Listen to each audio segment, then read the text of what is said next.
Genesis. Adam. Eve. Were there civilizations on the earth before the creation of Genesis? Are there biblical and historical proofs to confirm a pre-Adamic civilization? Are you aware that the concept of a pre-Adamic race is embedded in the rich fabric of ancient cultures and inscribed in the historical archives of early civilizations? In ancient and hidden texts, apocryphal writings, esoteric traditions, and mystical commentaries such as in the Midrash, Bereshit Rabbah, the Zohar, the Sefer HaBahir, and Egyptian texts hidden in the Nag Hammadi Library of Egypt, it has been discovered that they all allude to pre-Adamic worlds, beings, and civilizations before Adam. But don't be too quick to say it's not biblical. But what if I told you that there are crucial clues and verses in the scriptures that speak highly of a civilization before Adam and Eve, even detailing the infrastructure, livelihood, and animal kinds that existed before the creation of Genesis 1 and 2? These verses in the Bible will leave you stunned and change everything you knew about creation. Here, I will unveil the deeper truths about the pre-Adamic civilization, truths that are not heard in most church pulpits and are seldom acknowledged within the Christian community, except by a select few who possess the curiosity to explore the hidden messages woven into the scriptures. Come, let us delve into the scriptures for a full study of the pre-Adamic civilization.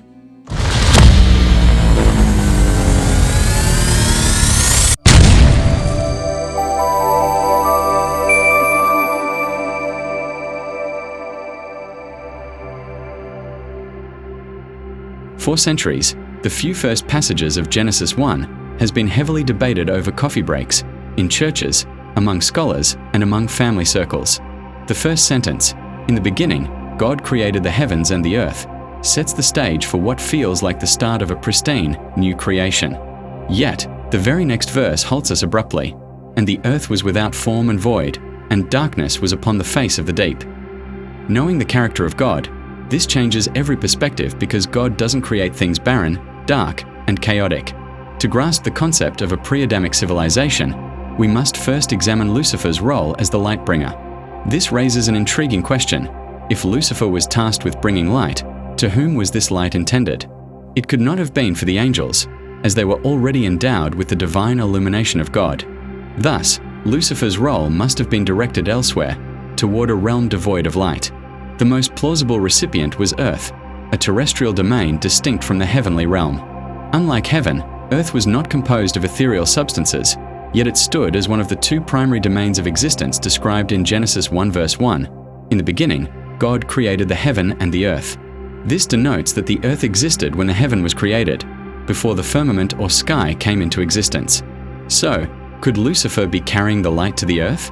This opens the gate of discussion that drives one to look further into Genesis 1 verse 2. It has always been observed that there is a gap, a time gap between Genesis 1 verse 1 and Genesis 1 verse 2. Many refer to it as the gap theory. But one interesting verse catches the attention of the mind, and one question provokes the thoughts of scholars and common readers alike. Was Genesis 1 verse 2 the handiwork of God? Or was it a state brought about by a catastrophic event before the garden, Adam and Eve were created? The answer is found in Genesis 1 verse 2, in the root meaning of the Hebrew phrase tohu v'bohu, translated as without form and void. The term without form and void, tohu v'bohu, is not just the state of being formless and empty, but represents emptiness and voidness brought about by destruction, a catastrophic event. While you may wonder what kind of catastrophic event it is, let us look at the first profound biblical clue. Isaiah 45 verse 18 says, "For thus saith the Lord that created the heavens, God himself that formed the earth and made it. He hath established it, he created it not in vain, tohu, he formed it to be inhabited." This suggests that God did not create the earth in a formless void state. Therefore, Genesis 1 verse 2 describes a later condition caused by destruction. Genesis 1 verse 2 clearly suggests that the earth was not created during the 6 days of creation described in Genesis. This implies that the earth existed prior to the events of Genesis' creation narrative. Scientific evidence further supports this notion, as radiometric dating of rocks estimates the Earth's age at approximately 4 billion years. Uranium lead dating of meteorites, such as the Canyon Diablo meteorite, consistently reveals ages between 4.53 and 4.56 billion years. Similarly, the oldest known rocks found in Canada, Greenland, and Australia are dated between 4.0 and 4.3 billion years. Additionally, zircon crystals from Australia, dated to 4.4 billion years, demonstrate that the Earth's crust began solidifying shortly after its formation. Interestingly, moon rocks retrieved during the Apollo missions also date to around 4.5 billion years, aligning with the ages of the zircon crystals, the Canyon Diablo meteorite, and the ancient rocks from Canada, Greenland, and Australia. This consistency reinforces the timeline of Earth's formation. Thus, the idea that the Earth predates the 6 days of creation is not merely speculative but is supported by both biblical interpretation and scientific evidence. To understand the chaotic event that devastated the pre-Adamic Earth, we have to look at Revelation 12 verse 9, which says, "Satan and his angels were cast out into the earth with him." We know that Satan and his angels were cast out of heaven before the creation of Genesis. But to understand the chaos they created when they landed on the earth, let us go back to Lucifer, being the bringer of light. The earth and the universe do not sustain their own light, hence, raising the understanding that the light that Lucifer carried was to give light to the earth. Understand, when Lucifer fell from the light of heaven, he became dark and could no longer bring light to the universe, including the earth. Hence, there was now darkness upon the entire surface of the earth. The Bible emphasized that God is a God of light, and by his nature creates all things with light. We see this in Genesis 1 verse 3. When light is taken away from a domain, darkness covers that domain. But what about the earth's description tohu, bohu, without form and void? God would not create the earth in a chaotic, barren, and wasted state, tohu, bohu. When God came to the earth in Genesis 1 verse 2, he saw it without form and void, filled with darkness, a state contrary to his creative nature. The Genesis account of God's evaluation of his creation throughout the 6 days suggests that God created the earth beautifully, and it was good. This is strong evidence that a catastrophic disaster was caused by Lucifer when he was cast down to earth, which left the planet desolate. This is greatly confirmed in Isaiah 14 verse 12, which says, "How are you fallen from heaven, O Lucifer, son of the morning?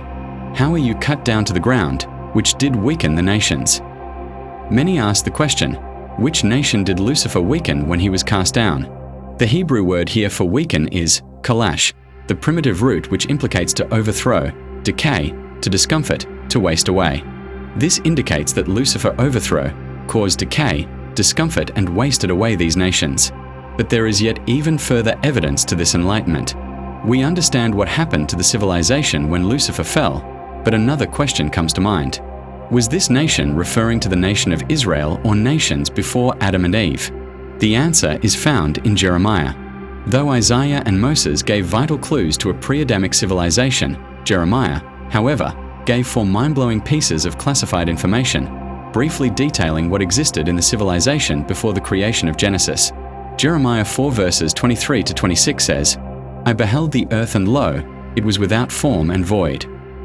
I beheld and lo, there was no man, and all the birds of the heavens were fled. I beheld and lo, the fruitful place was a wilderness, and all the cities thereof were broken down at the presence of the Lord, and by his fierce anger." Take note, Jeremiah is reciting Genesis 1 verse 2 when he prophesied and said, "I beheld the earth, and, lo, it was without form and void, and the heavens, and they had no light." He is not only detailing the condition of the earth before the creation of Genesis, but he is also revealing the observation of God when he came to this earth.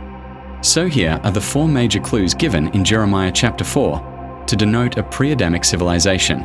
In the first clue, God said in verse 25, "I beheld, and there was no man." The New English Translation puts it this way, "I looked and saw that there were no more people, and that all the birds in the sky had flown away." Why would God be looking for humans upon the earth during the barrenness, voidness, and darkness of the earth? And why would God be looking for humans before his creation in Genesis 1 and 2? The second clue is seen in the continuation of the same verse, "And all the birds of the heavens had fled." This crucial clue aroused a serious question.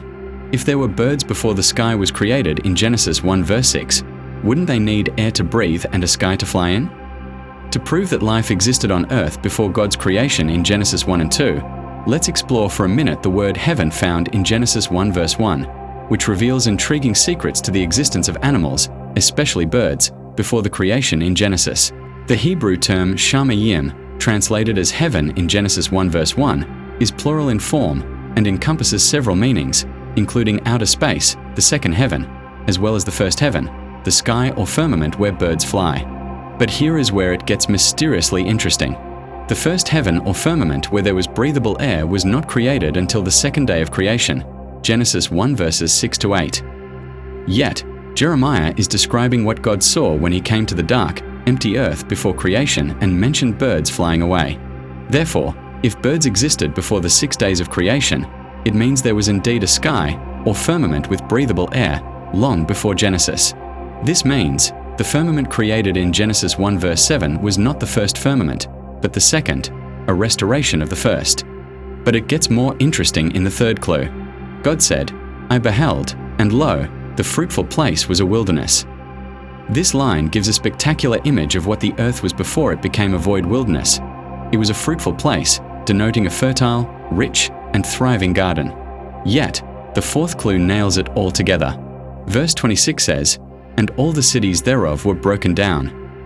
These broken cities confirm Isaiah 4 verse 12 and Genesis 1 verse 2. Most scholars interpret this as a reference not to the destruction of Israel but to a primeval world with nations according to Isaiah 14 verse 12. Among all this evidence scattered throughout scriptures, one verse is cited as key evidence supporting the creation framework, with Genesis 9 verse 1 offering a similar message. Genesis 1 verse 28, God said unto them, "Be fruitful, and multiply, and replenish the earth." The word replenish in Genesis has been the subject of much debate, especially in the context of Genesis 1 verse 28. While some argue replenish here simply means to fill or to make full, its historical etymology is crucial.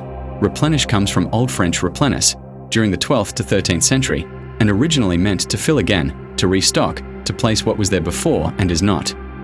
In Middle English during the 14th to 17th century, it was used more broadly to mean to fill, to stock up.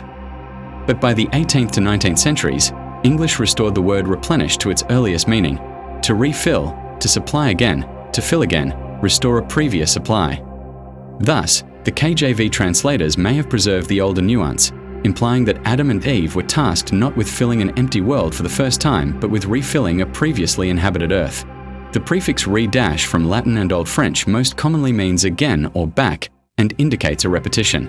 Hence, the meaning of replenish in the KJV carries the true and original meaning, to refill, restock, supply again, thus strengthening the theory of life before the account of Genesis 1 verse 28. Psalms 104 verse 30 strongly confirms Genesis chapter 1, verse 2, and verse 28. Thou sendest forth thy spirit, they are created, and thou renewest the face of the earth. David saw the creation of Genesis as a renewal of the face of the earth. David, Jeremiah, Moses, Isaiah, and Ezekiel all contributed to phrases and terms that repeatedly give clues to a world before the 6 days of creation. Between Genesis chapter 1 verse 1 and 2, there is an untold story that was hidden from the knowledge of the generations of Adam and Eve but was inserted as clues throughout the writings of the scribes and prophets. Just as vital information about Cain's wife and the building of his city in Genesis 4 verse 1 and verse 17 was left out from the creation narrative of scriptures, so was the pre-Adamic civilization. Thanks for watching. Like, comment, share, and subscribe. See you in my next upcoming video.